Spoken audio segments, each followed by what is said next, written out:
In this lesson, we're going to take a quick look at the mathematical relationships between different parts of light. In particular, we're going to look at energy, frequency, and wavelength.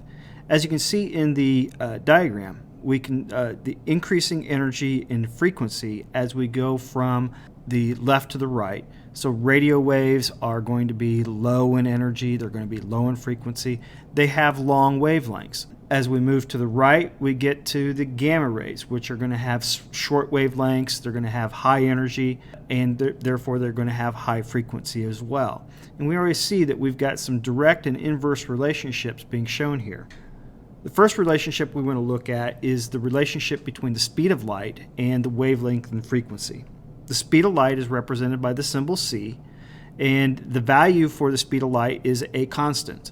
3.0 times 10 to the 8th meters per second. So each second, light is going to travel that many meters. Wavelength is given the Greek letter lambda, is measured in meters, and frequency, as we saw in the previous video, is measured in hertz or 1/seconds and is designated by the Greek letter nu. Now, if we look at the graph, we can see that frequency and wavelength are pointing in opposite directions. So as the wavelength gets higher, the frequency is getting lower, and vice versa. As the frequency is getting higher, the wavelength is getting lower. And we should be able to see that. If we look at the mathematical relationship, we got c equals lambda nu. And if we look at this value here is our constant. So the value cannot change. These then, the wavelength and our frequency, are variables.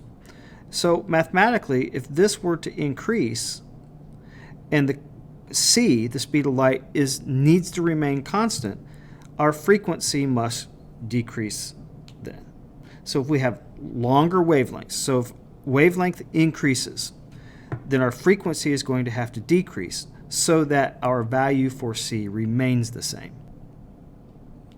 The next mathematical relationship is with energy. The mathematical relationship for energy in regards to light is given by the equation E equals h nu, where E is going to be measured in joules, and that's going to be our energy. H is what we call Planck's constant, named after the scientist who discovered it, and the value for the units for Planck's constant is joules times seconds, and frequency, as we saw before, is measured in hertz and given the letter nu, the Greek letter nu. In this case, we can again see that we have a mathematical relationship, only this time around it's going to be a direct relationship. Our constant this time is going to be h. So if we rearrange this equation to isolate the constant, we will have E divided by nu equaling h. Well, again, if h is our constant, then if the energy were to increase, we would see a corresponding increase in the frequency as well. That way, the value for h can be the same, and vice versa. If we see decrease in energy, that's going to have a corresponding decrease in the frequency. Both of these equations, the speed of light equals wavelength times frequency, and energy equals Planck's constant times frequency.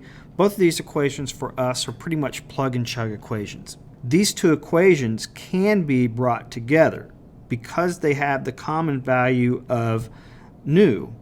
We can rearrange the equation and get this equation by rearranging and isolating the frequency and basically substituting in for frequency.